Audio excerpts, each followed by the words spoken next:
function. On pulmonary system examination, patient was found to have mild COPD. For that, patient was receiving beta 2 agonist, and he was having poor glycemic control, and patient had to undergo correction of malnutrition and anemia. So risk assessment can be done using following the risk scores. So these are the risk scores which we usually is done at a center to assess the morbidity of the patient undergoing surgery. So the following risk scores are P-POSSUM score. Other than normal ASA and standard ASA grading, we also use PONS screening tool for assessment of nutrition risk. So what is P-POSSUM? P-POSSUM stands for Portsmouth Physiological Operative Severity Score for enumeration of mortality and morbidity of a patient. This scoring is done using total of 18 factors. 6 are operative factors and 12 factors, 6 operative factors which include the operation severity, number of operations within 30 days, and blood loss, peritoneal contamination during surgery, and the presence of malignancy in the mode of surgery. And the 12 other factors which are individualized to the patient, that is age specific, cardiac specific, chest respiratory specific, Glasgow Coma Scale, and other lab findings. So after a thorough P-POSSUM scoring of this patient, we found patient to have score of 22, which indicates perioperative mortality rate of 18.8%.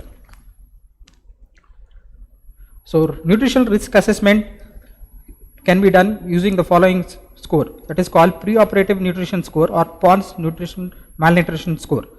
It uses the data of the patient such as BMI, weight loss, and albumin. Presence of any of the factors indicates a moderate risk for nutrition.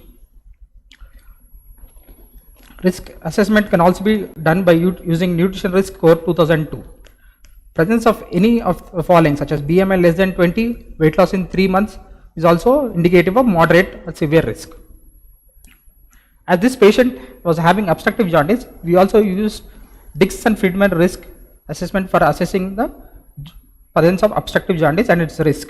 So presence of any 3 factors such as bilirubin more than 11, malignant obstruction, hematocrit of 30%, renal failure, cholangitis, hypoalbuminemia. Presence of any 3 factors will indicate the morbidity of 50% in such cases. So coming to the basics of obstructive jaundice. What happens in obstructive jaundice? Cholestasis has an impact of all systems. Mainly it involves CVS cardiovascular system, causes impaired cardiac contractility, it depresses SA node, AV node, and it alters synthetic function of the liver, that is causing decreased albumin. It also impacts clotting factors such as 2, 7, 9, and 10, and vitamins such as A, T, E, K are malabsorbed. And patient is also more prone for nephrotoxicity because bilirubin casts deposits in the convoluted tubules causing nephrotoxicity. So if you see this flow chart,